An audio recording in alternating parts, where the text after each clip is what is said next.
Millionaire couldn't read German, but the cleaning woman saved him from signing a trap.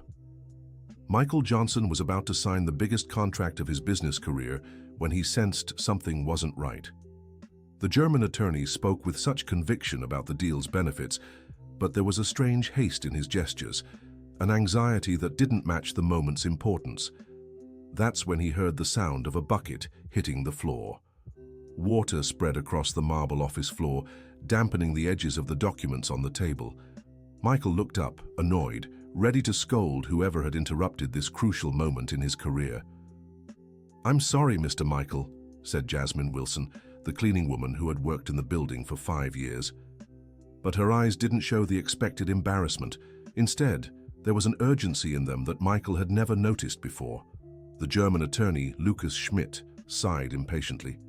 "Can we deal with this later?" "We have important matters to finalize here," he said, carefully adjusting the wet papers. Jasmine didn't move. Instead, she stepped closer to the table, pretending to wipe the water with the rag she carried. "Mr. Michael, I need to speak with you," she whispered, low enough that only he could hear. "Not now, Jasmine. We're in an important meeting." "It's about this meeting that I need to talk." Michael noticed something different in her tone. In the 5 years Jasmine had worked in the building, she had always been discreet, almost invisible. She did her job quietly, nodding hello when they passed in the halls, but she had never addressed him so directly. Lucas Schmidt tapped his fingers on the table impatiently. "Mr. Johnson, as I was explaining, this investment opportunity won't wait. The German market is very dynamic, and if we don't act now..." Jasmine interrupted again, this time speaking louder. "Mr. Michael, please. It's very important." The businessman felt the tension rise in the room. Lucas Schmidt was visibly irritated, drumming his fingers on the documents. Michael had known Lucas for 3 years, ever since the attorney had moved to New York City, representing a major German firm. They'd closed a few smaller deals before, always successfully, but this one was different. This one promised to multiply his fortune tenfold. "Jasmine, can you come back later?" Michael tried, keeping his tone gentle but firm. "I can't, sir. If you sign those papers..." Lucas Schmidt stood abruptly. "This is unacceptable. We're discussing contracts worth millions of dollars, and we're interrupted by..." He looked Jasmine up and down with disdain. "A cleaning lady." Jasmine swallowed hard but didn't back down. "Mr. Michael, I understand German." The words landed like a bomb in the silence that followed. Lucas Schmidt stopped mid-sentence, his eyes fixed on Jasmine with an expression Michael couldn't decipher. "Chais, what do you mean you understand German?" Michael asked, genuinely surprised. "My grandmother was German. She taught me when I was little. And what this man is doing to you... It's not right." Lucas Schmidt forced a laugh. "What kind of nonsense is this? This woman is clearly trying to sabotage our meeting. Maybe she's mentally unstable, or..." "Ich verstehe jedes Wort, das Sie sagen," Jasmine said in perfect German, staring straight at Lucas. The German attorney's face instantly paled. Michael didn't understand what Jasmine had said, but Lucas's reaction spoke for itself. "What did she say?" Michael asked. "I said I understand every word he's saying," Jasmine translated, never breaking eye contact with Lucas Schmidt. Dear listener, if you're enjoying the story, please take a moment to like and especially subscribe to the channel. It really helps us who are just starting out. Now, continuing. The German attorney tried to regain his composure, but Michael could see the sweat beginning to form on his forehead. "Mr. Johnson, this is ridiculous. A cleaning lady claiming to speak German is trying to interfere with our business. Clearly, she has ulterior motives." "What ulterior motives?" Michael asked, starting to sense something was very wrong here. Jasmine took a deep breath before answering. "Mr. Michael, 20 minutes ago, while I was cleaning the next room, I heard this man speaking on the phone in German. He said he was about to get a foolish American businessman to sign a contract that would transfer all his assets to an account in Switzerland." The silence that followed was deafening. Lucas Schmidt opened and closed his mouth several times like a fish out of water. That is an outrageous lie," he finally stammered. Michael stood up slowly, his eyes shifting between Jasmine and Lucas. "Jasmine, are you sure about what you heard?" "Absolutely, Mr. Michael." He also said he'd done this before with other American businessmen who couldn't read contracts in German. Lucas Schmidt slammed his fist on the table. "I won't stand here being accused by a resentful employee. Mr. Johnson, either we sign this contract now or I withdraw the offer permanently." But Michael was no longer looking at Lucas. His eyes were fixed on Jasmine, truly seeing her for the first time in 5 years. She was nervous, her hands trembling slightly, but there was a determination in her eyes he'd never noticed before. "Jasmine, how did you learn German so well?" "My grandmother, Gertrude, came from Germany after the war. She lived with us when I was little and only spoke German to me. She said it was important for me to know where she came from." Jasmine paused, looking at Lucas Schmidt, who was growing increasingly agitated. "Later, when I was 17, I got a scholarship to study abroad in Berlin. I spent 2 years there." Michael was stunned. In the 5 years Jasmine had worked in the building, he'd never spoken to her beyond basic greetings. He'd never asked about her life, her dreams, her story. To him, she was just part of the background, someone who made sure his office was always clean when he arrived.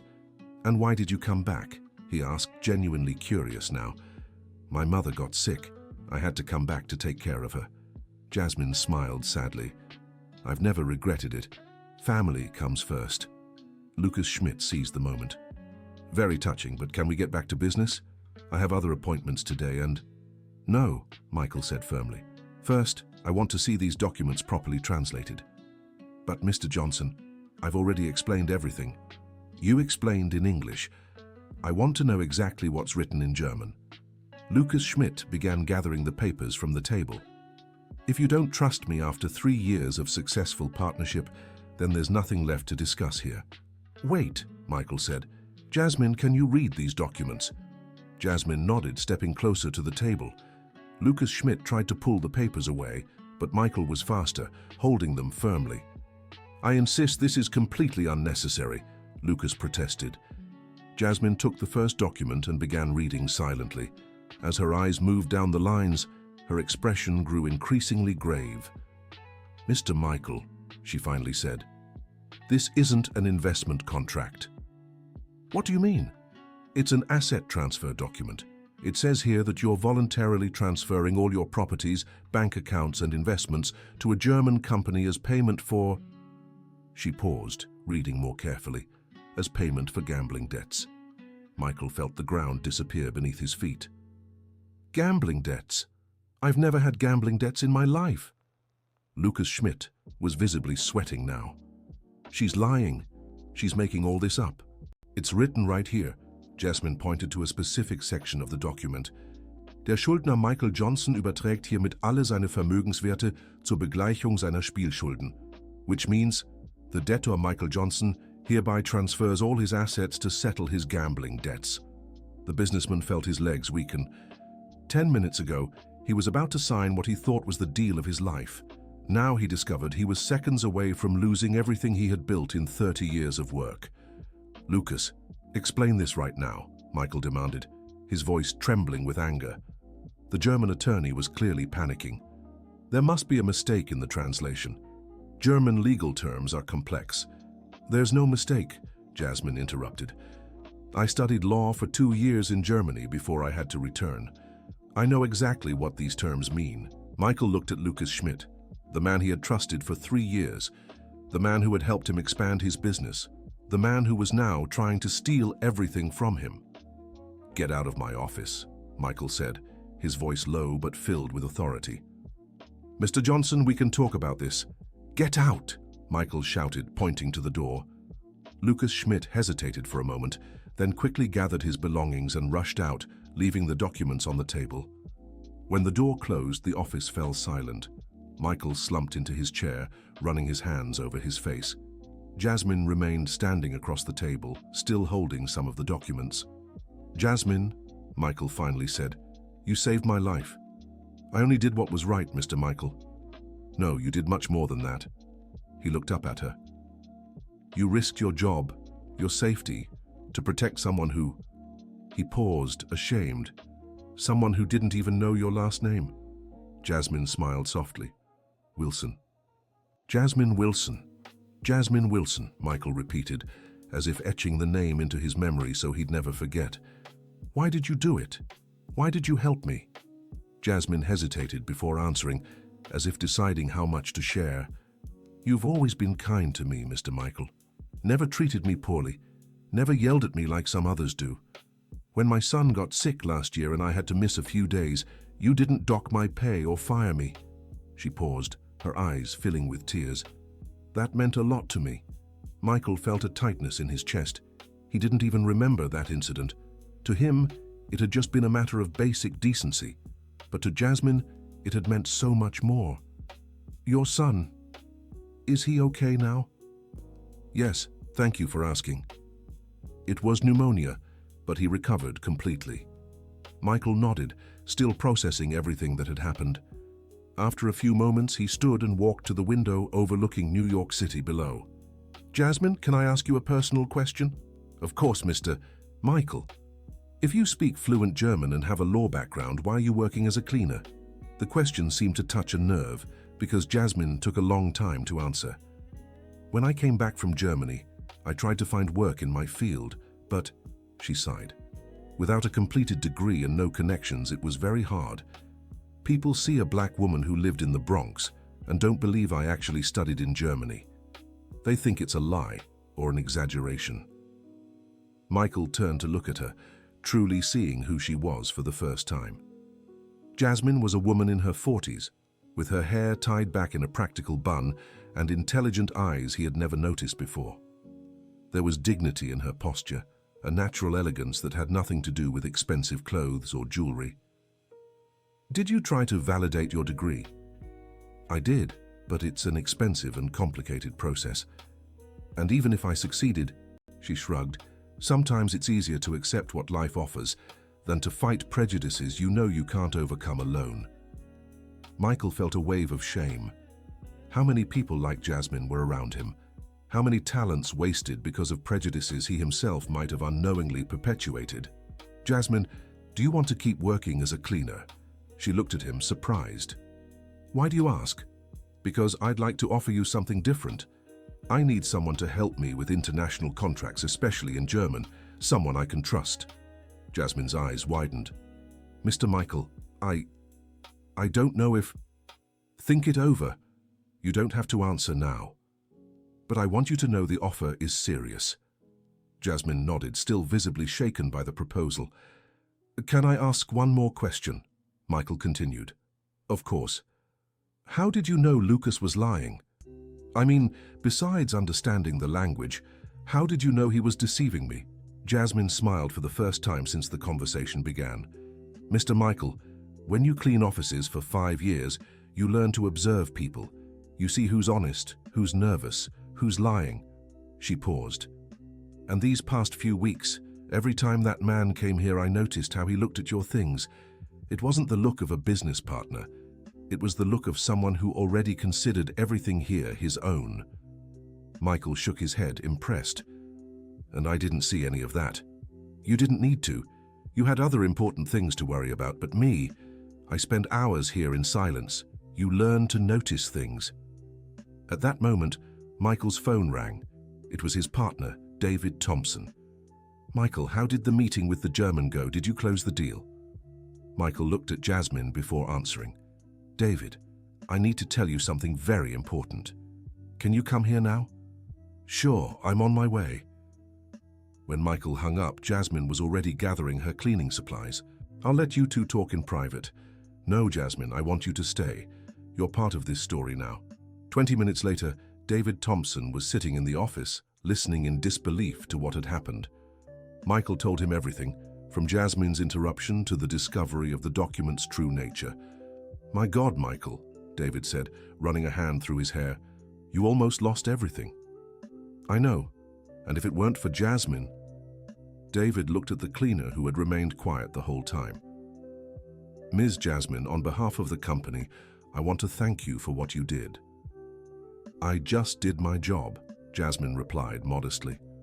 No, you did much more than your job, David insisted. You saved our company.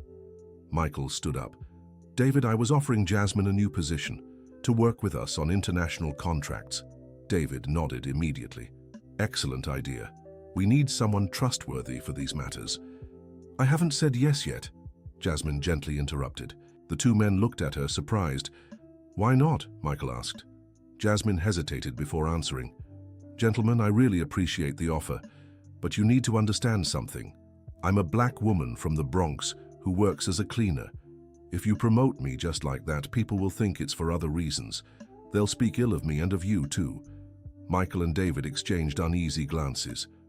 Jasmine, Michael said, I don't care what people will say, but I do. I have a son to raise, a reputation to uphold in my neighborhood. I can't afford to be seen as... She paused, searching for the right words. As a woman who got ahead for the wrong reasons.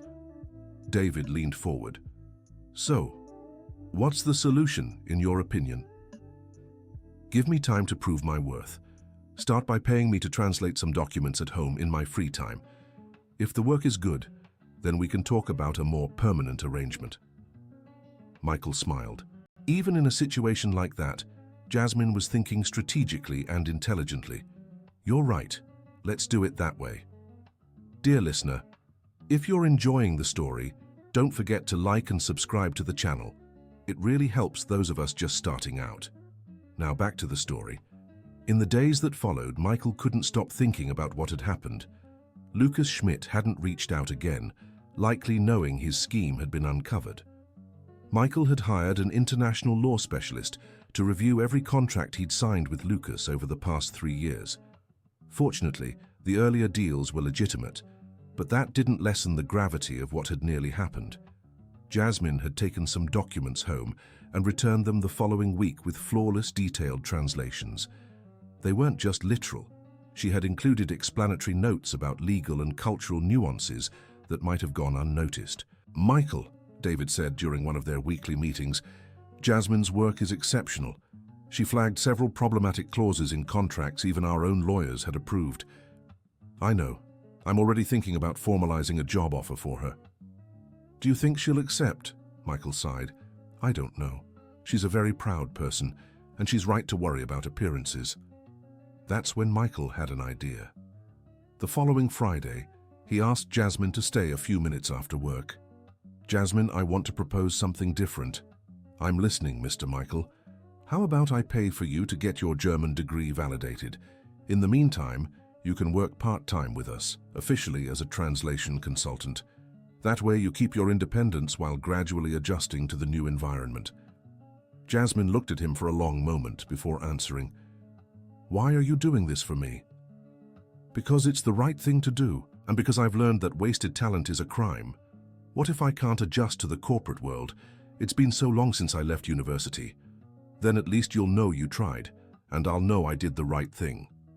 Jasmine smiled, and Michael realized it was the first time he'd seen her truly smile. All right, I accept your offer. The first few months were challenging for both of them.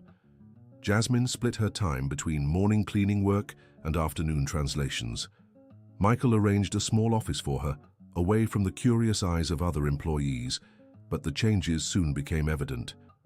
Jasmine wasn't just a competent translator. She had a deep understanding of German cultural nuances that proved invaluable to the company's international dealings. She could anticipate communication issues and suggest approaches that accounted for cultural differences between Americans and Germans. Michael, David said one day, Jasmine saved us from losing a $2 million contract yesterday. How so? The German company was offended by our business approach. Apparently, some of the terms we used were interpreted as disrespectful in their culture. Jasmine not only identified the problem, but also suggested a new proposal that was very well received. Michael wasn't surprised. Over the past few months, he had watched Jasmine work and had been impressed not just by her language skills, but also by her emotional intelligence and analytical abilities. One day, Jasmine knocked on Michael's office door with a worried expression. Mr. Michael, may I speak with you? Of course, have a seat. I got a strange call today. A man who claimed to be a private investigator was asking questions about me in my neighborhood. Michael straightened up in his chair. What kind of questions? About my personal life, my family, whether I really studied in Germany. My neighbor told me he was offering money to anyone who had negative information about me. Do you think it could be Lucas Schmidt? I don't know, but I'm worried. My son is asking why strangers are asking questions about our family. Michael felt a surge of anger. If Lucas was trying to intimidate Jasmine, that was unacceptable. Jasmine, would you like me to hire security for you? No, I don't want to cause more trouble, but... She hesitated. Maybe it's best if I go back to my old job until things calm down. Absolutely not. We won't let him win through intimidation. Michael picked up the phone and called his attorney. Attorney Parker, I need your services. I want you to investigate a man named Lucas Schmidt and take all necessary legal measures to protect one of my employees who's being harassed. 3 days later, the attorney returned with surprising information. Michael, Lucas Schmidt is in serious trouble in Germany. There are multiple complaints against him for fraud, and he has significant debts. Apparently, the scam he tried to pull on you wasn't his first. And the private investigator? Easy to track down. He's an unlicensed man who takes any job for money.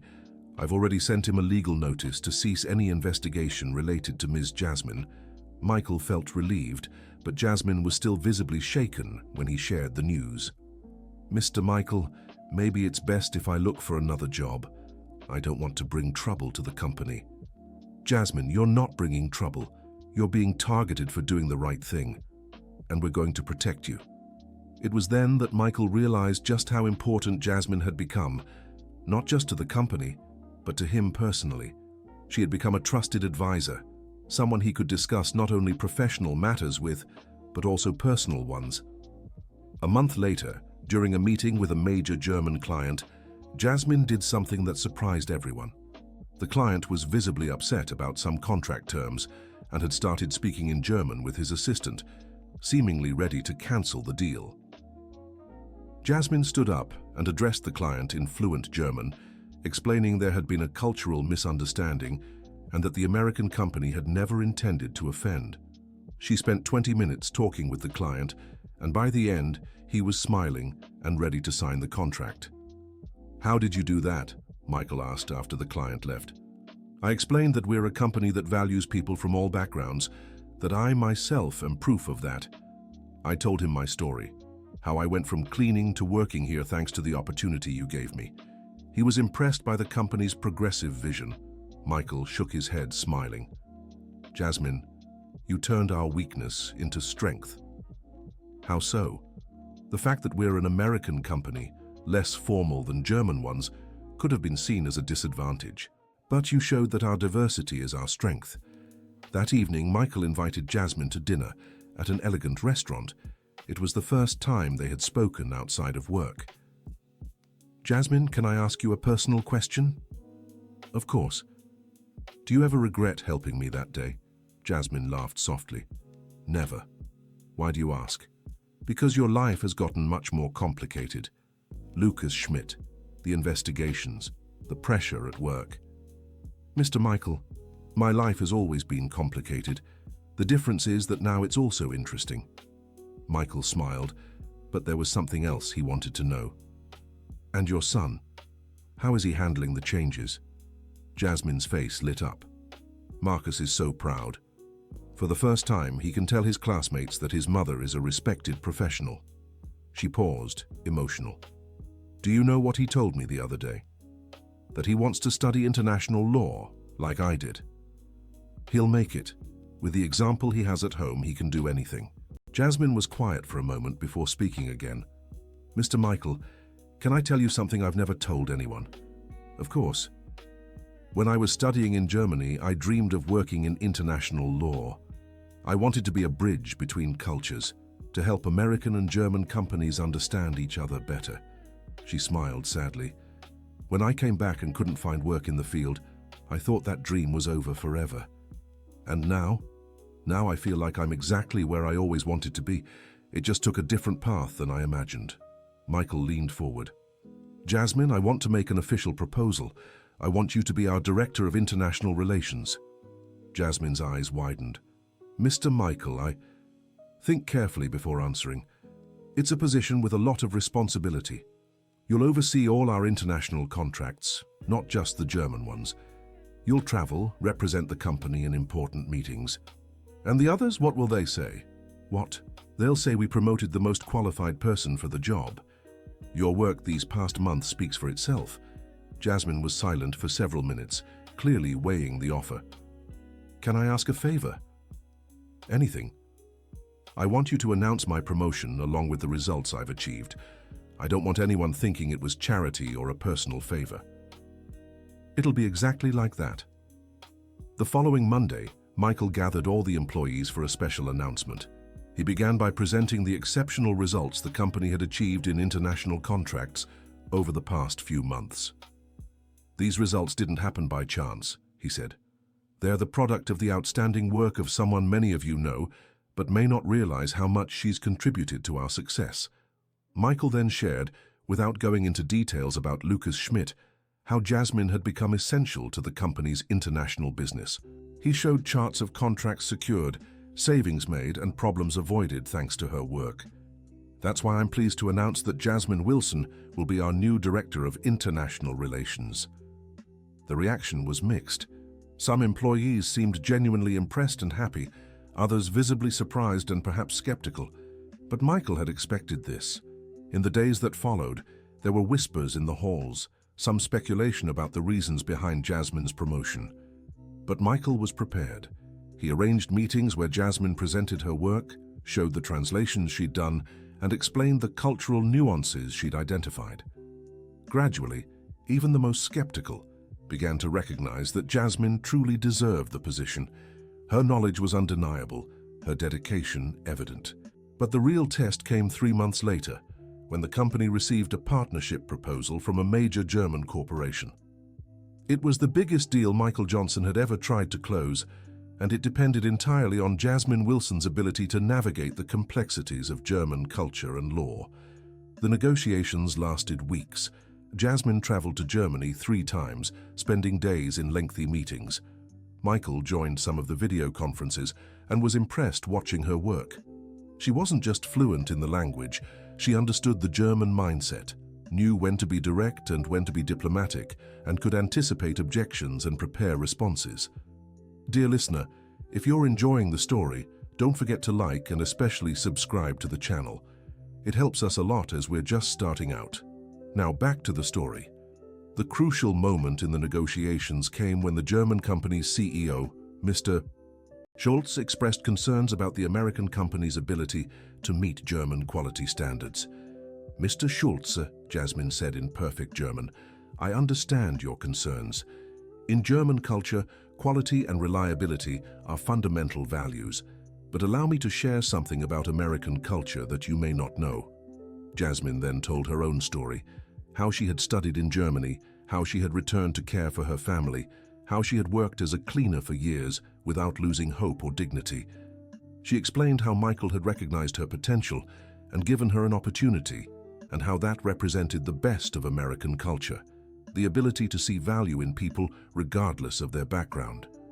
Mr. Schultz, she continued, a company that promotes a cleaner to executive based purely on merit is a company that values excellence above all else.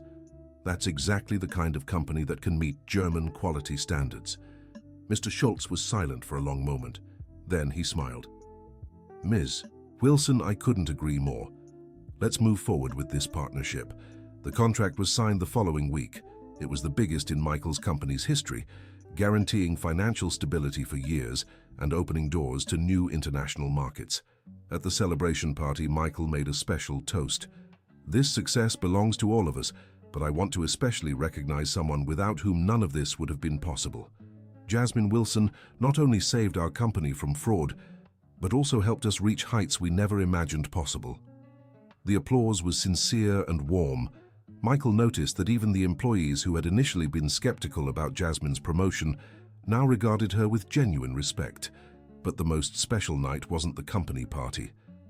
It was a few weeks later, when Jasmine invited Michael to her son Marcus's high school graduation. Michael arrived at the public school in the Bronx and felt a little out of place among the families from the community. But Jasmine welcomed him so warmly that he soon felt at ease. Mr. Michael, said Marcus, an 18-year-old with the same sharp eyes as his mother.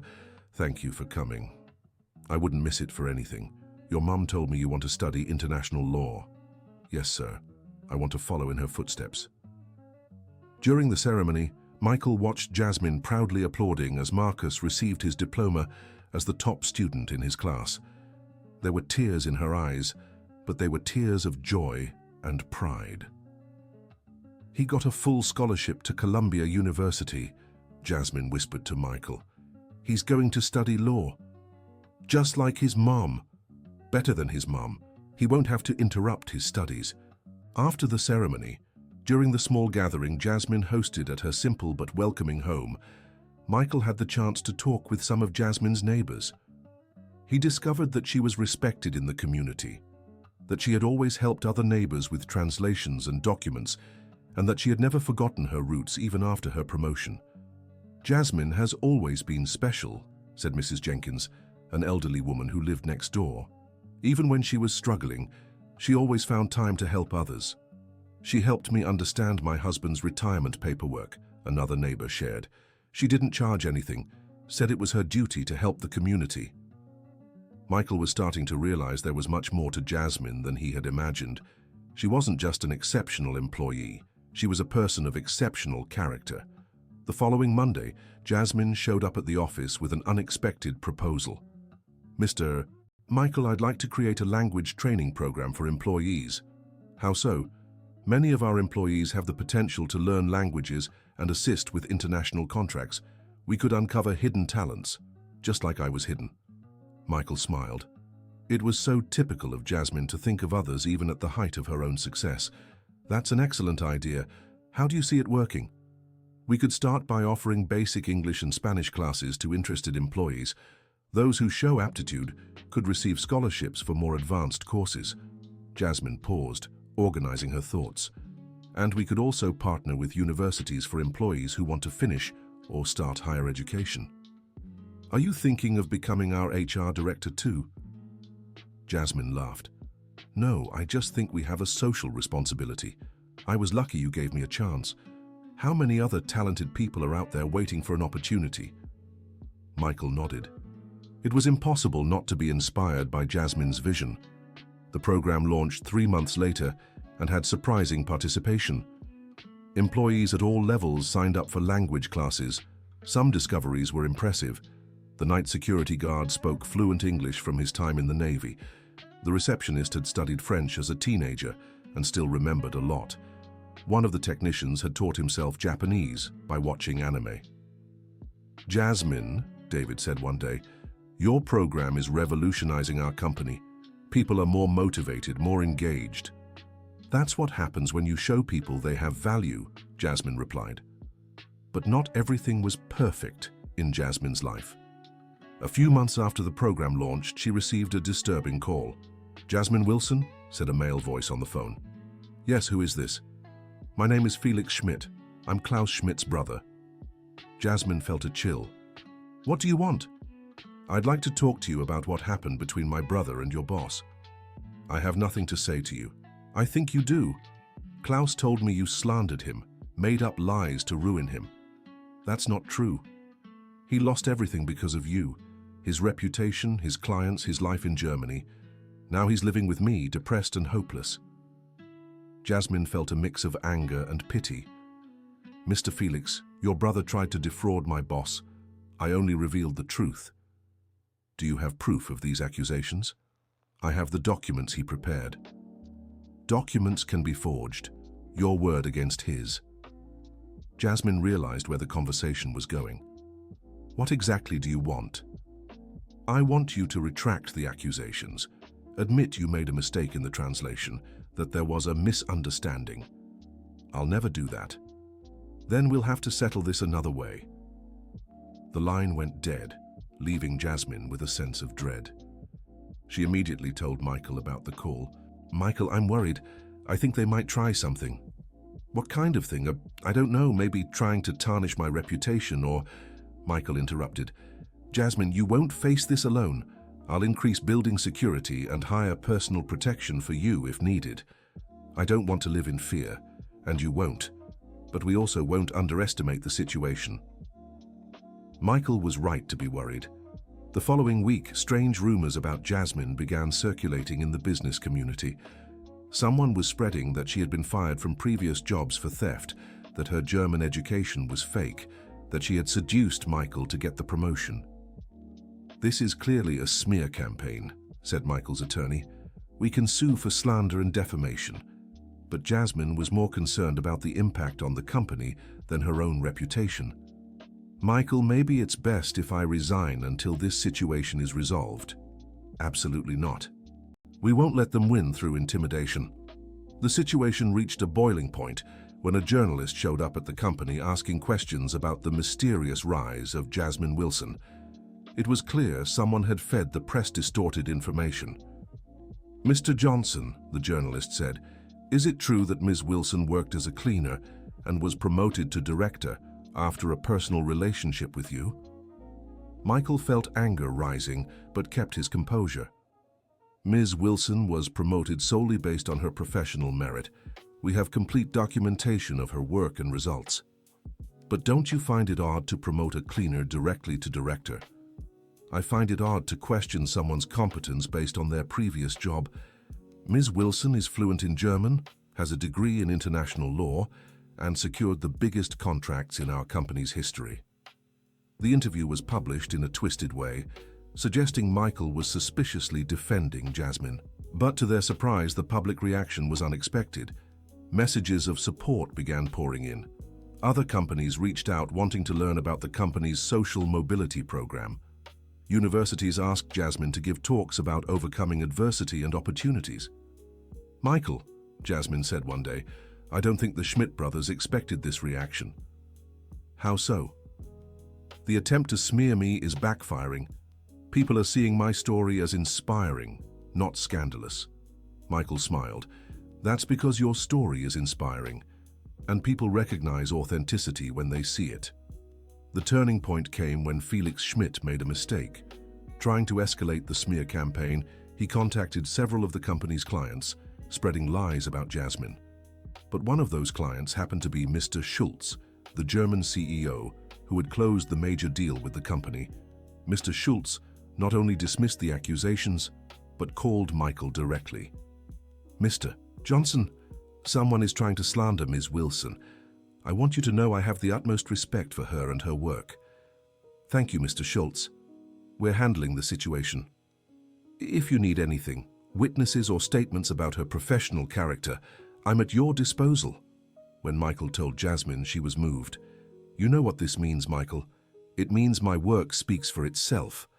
No matter what they say about me, the people who truly know me professionally understand who I am." The Schmidt brothers' revenge finally ended in an unexpected way. Felix had been so aggressive in his campaign that he ended up committing provable defamation crimes. Michael's lawyer managed to trace several of the defamatory messages and calls back to him. When the evidence was presented, Felix Schmidt realized he was in a very precarious legal situation. He ended up accepting an out-of-court settlement, where he agreed to immediately cease any action against Jasmine and to publish a formal retraction. Lucas Schmidt, who had remained in the background throughout the campaign, finally reached out personally. "Ms. Wilson," he said when he called, "I want to apologize." Jasmine was surprised by the call. "Apologize for what, Mr. Schmidt?"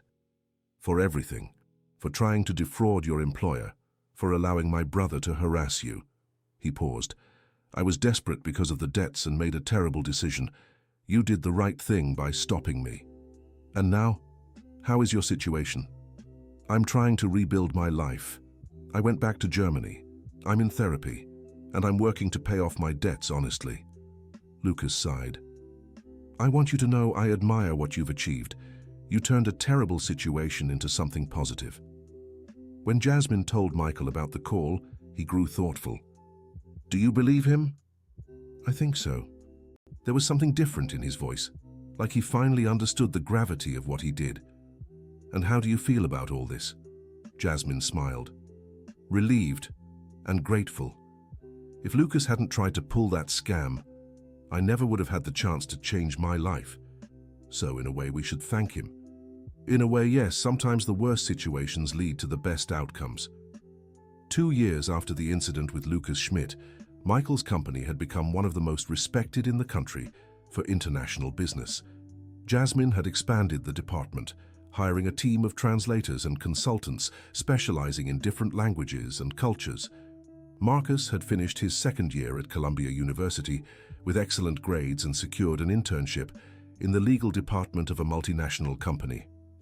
Jasmine couldn't have been prouder. "Mom," Marcus said one day, "I want to study abroad in Germany next year." "Really? At the same university where I studied?" "Exactly. I want to finish my studies the same way you started yours." Jasmine felt her eyes fill with tears. 20 years after leaving Germany to take care of her family, her son was going back to complete the circle. That same year, Jasmine received an unexpected invitation. The German university where she had studied wanted to honor her as a distinguished alumna. "It's an incredible honor," Michael said, when Jasmine showed him the invitation. "Are you going to accept?" "Of course I am, and I want you to come with me." "Me?" "Michael, you were an essential part of this journey. Without your trust and support, none of this would have been possible." The ceremony in Germany was emotional. Jasmine was presented as an example of how education can transform lives and communities. She shared her story with an audience of German and American students, explaining how she had used her knowledge to build bridges between cultures. "The most important thing I learned," she said in her speech, "is that opportunities aren't given, they're recognized. I always had the knowledge and the ability, I just needed someone to see it in me." Michael, sitting in the audience, felt immense pride, not just for Jasmine's professional success, but for the incredible person she had become. After the ceremony, they walked through the city where Jasmine had studied 2 decades earlier. "You know what's funny?" Jasmine said. "When I was a student here, I dreamed of coming back one day as a successful professional, but I imagined it would be completely different." "How did you imagine it?" "I thought I'd return as a lawyer for a big firm, wearing expensive suits, driving imported cars." She laughed. "I never imagined I'd come back as a former cleaner who became the director of an American company." "And which version do you prefer?" "This one, without a doubt. Because this version has a real story, struggle, meaning. The other would have been just success. This is transformation." Michael nodded. He too had been transformed on that journey. He had learned to look beyond appearances, to value people for who they were, not for what they seemed to be. Upon returning to the United States, Jasmine had a surprise waiting. The training program she had created at the company had become so successful that other companies wanted to implement something similar. There was a proposal for her to start a consultancy specializing in developing hidden talents. "What do you think?" Michael asked when Jasmine showed him the proposal. "I think it's the next step, but I don't want to leave the company." "Who said you have to leave? We can form a partnership. You keep your position here and develop the consultancy as a side project." "You'd do that?" "Jasmine, you saved my company and changed my life. It's the least I can do." The consultancy Hidden Talents was launched 6 months later. The concept was simple: help companies identify and develop potential in employees who might be underestimated. Jasmine used her own experience as a case study, showing how small shifts in perspective could lead to big transformations. The success was immediate. Companies across the country began hiring the consultancy's services. Jasmine assembled a team of psychologists, educators, and HR consultants, all with similar stories of overcoming adversity. One of the most striking cases happened at a major tech company in New York City. During a talent assessment, Jasmine identified a janitor who had independently developed an optimization system for the company's computers. "How did you learn this?" Jasmine asked Jerome, a 50-year-old man who had been cleaning the offices for 10 years. "By watching the programmers work, reading manuals they threw away, watching videos online at night." Jasmine smiled. It was like looking in a mirror of her past.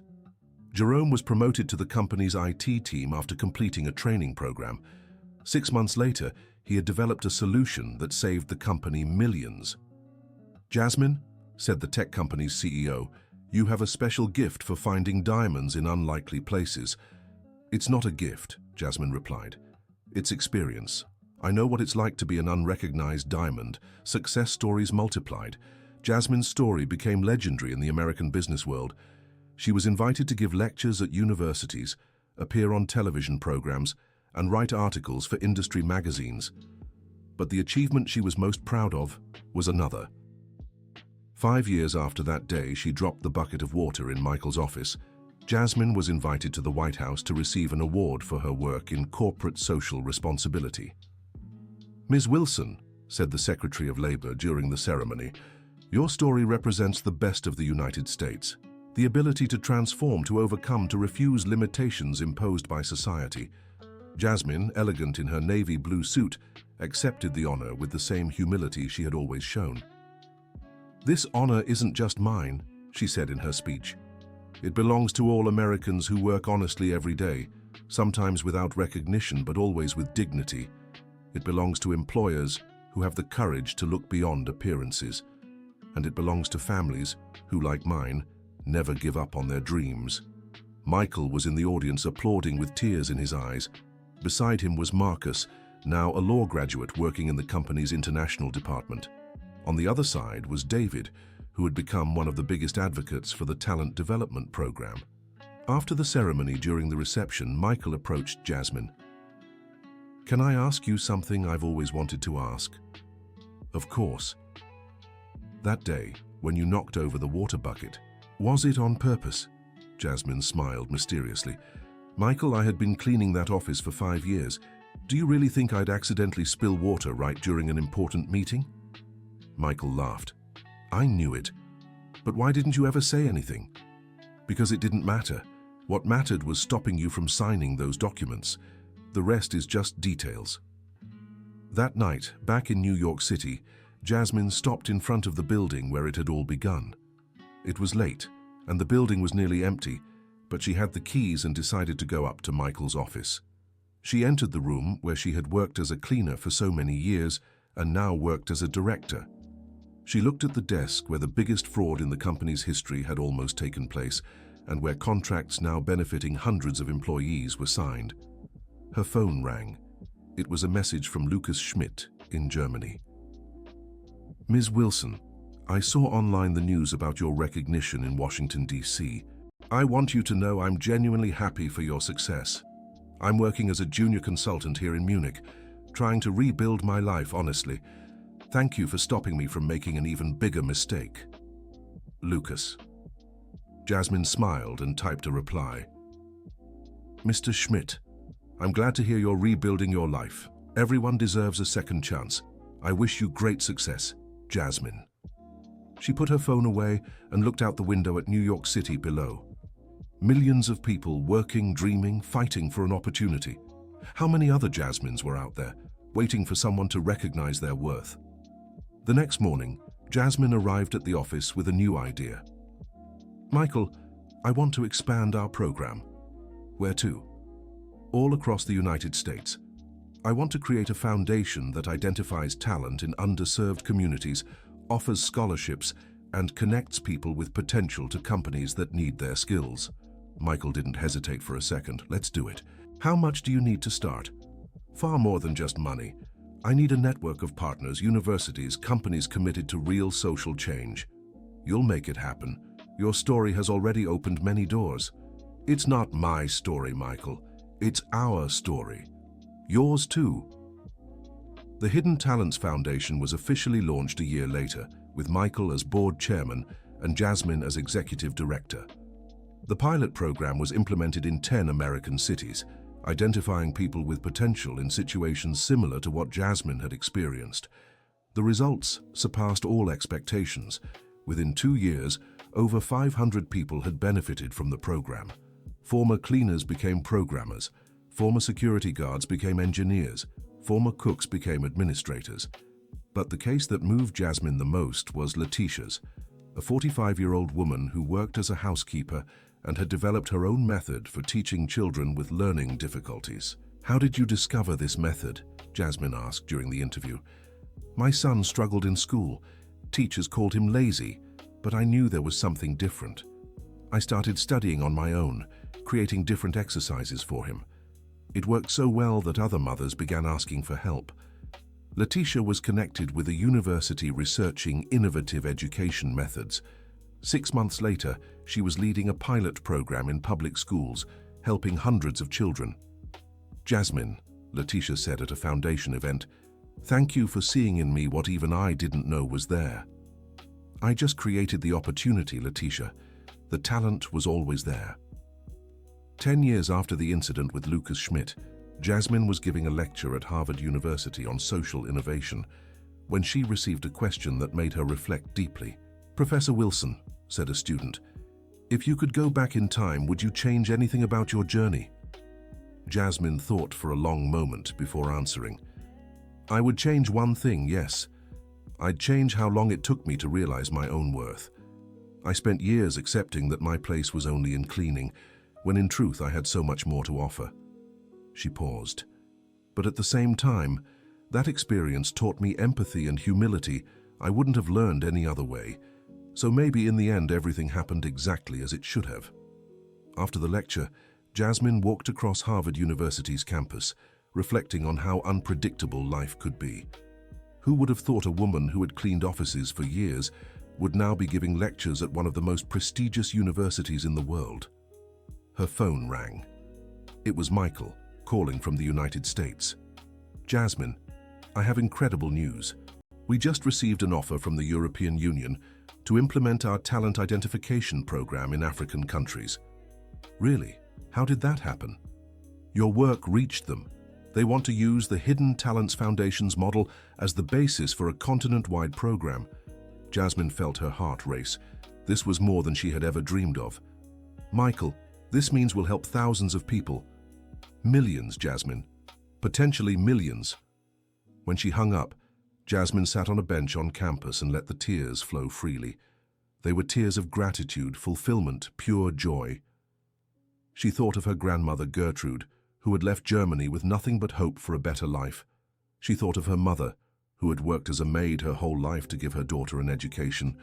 She thought of Marcus, now a respected attorney engaged to a fellow law school graduate. And she thought of that day 10 years ago, when she had deliberately knocked over a bucket of water to stop a fraud. A split-second decision that had changed not just her life, but hundreds of others. That night, in her Boston hotel room, Jasmine wrote in her journal, "Today I understood that my true mission in life isn't just personal success, but building bridges so others can have their opportunities too. Lucas Schmidt tried to steal Michael's future, but he ended up giving me the future I never imagined possible. Sometimes the hardest moments are exactly what we need to discover who we really are." The next day, Jasmine flew back to the United States with a renewed sense of purpose.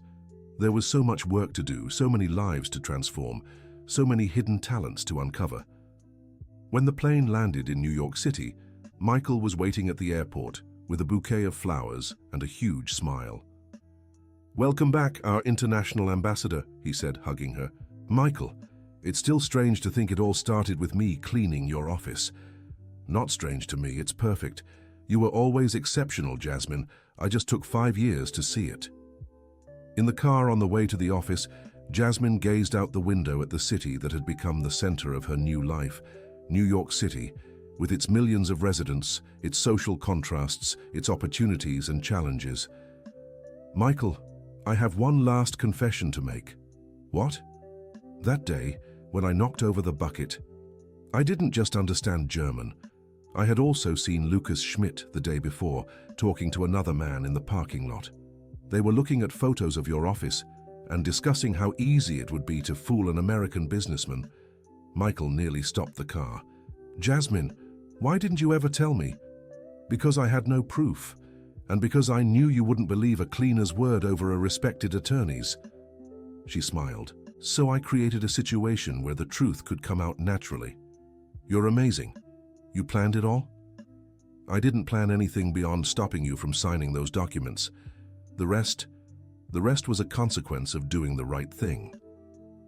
When Jasmine arrived at the office, she was greeted with a surprise party. All the employees were there, including many who had benefited from the training program.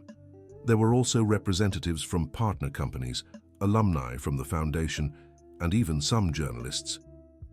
"Everyone," David said, taking on the role of Master of Ceremonies, "we're here not just to celebrate Jasmine's international success, but the 10-year transformation of our company. Marcus stood up to speak. I want to say a few words about my mum. His voice was emotional. I grew up watching her work hard, study at night, never giving up on her dreams, even when everything seemed impossible.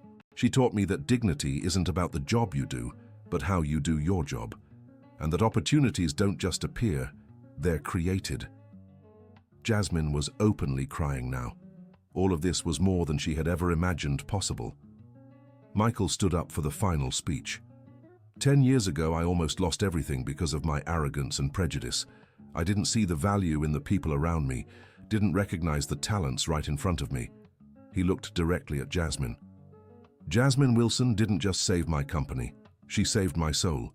She taught me that true success isn't what you achieve for yourself, but what you make possible for others to achieve. The party continued into the night, but Jasmine left early. She wanted some time alone in her office to reflect on the journey. She sat in the same chair where she had worked as director for the past few years, but glanced at the corner of the room where she used to store her cleaning supplies.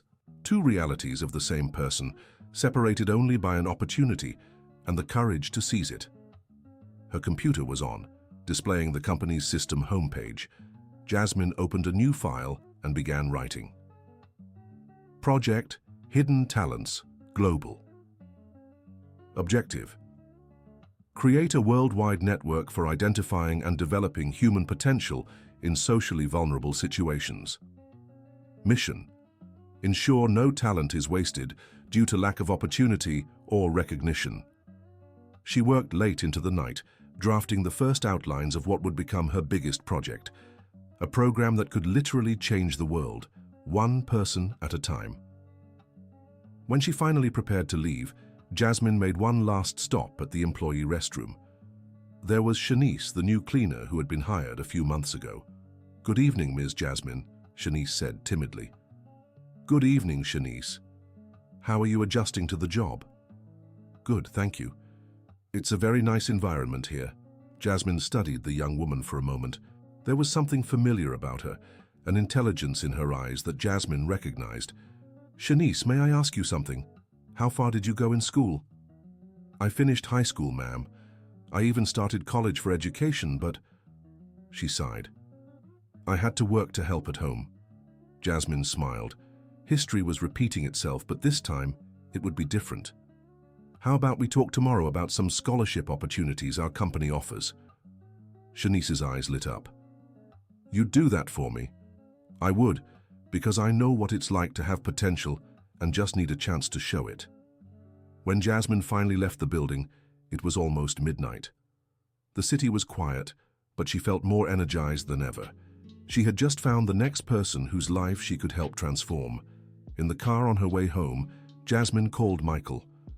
I already know who our first beneficiary for the global program will be, she said when he answered. Who? Our new cleaner. And I think this is just the first of many. Michael laughed on the other end of the line. Jasmine Wilson, you'll never change, will you? I hope not, Michael. I hope I never lose the ability to see diamonds where others see only stones. When she arrived home in her small but comfortable house in the Upper East Side of New York City, Jasmine found a letter waiting for her. It was from the German university where she had studied, informing her that she had been approved for an honorary doctorate in recognition of her work in social responsibility. She carefully placed the letter in a drawer alongside other honors she had received over the years. Then she went to Marcus's room. He still lived with her while saving up to buy his own apartment, and kissed his forehead as he slept. In her own room, Jasmine looked at herself in the mirror. She saw a 50-year-old woman, successful, respected, accomplished. But most of all, she saw a woman who had remained true to her values and her roots. She opened the dresser drawer and took out an old photo, herself in her early 20s, freshly returned from Germany, full of dreams and hopes. Next to it was a more recent picture, her at Harvard University, giving her lecture. We made it, she whispered to the older photo. It took longer than we expected, and the path was different than we imagined, but we made it. Before going to bed, Jasmine did something she had done every night for the past 10 years. She silently thanked Lucas Schmidt for trying to deceive Michael Johnson. Because without that attempted fraud, she would still be just an invisible cleaning lady, and hundreds of other people wouldn't have had their opportunities.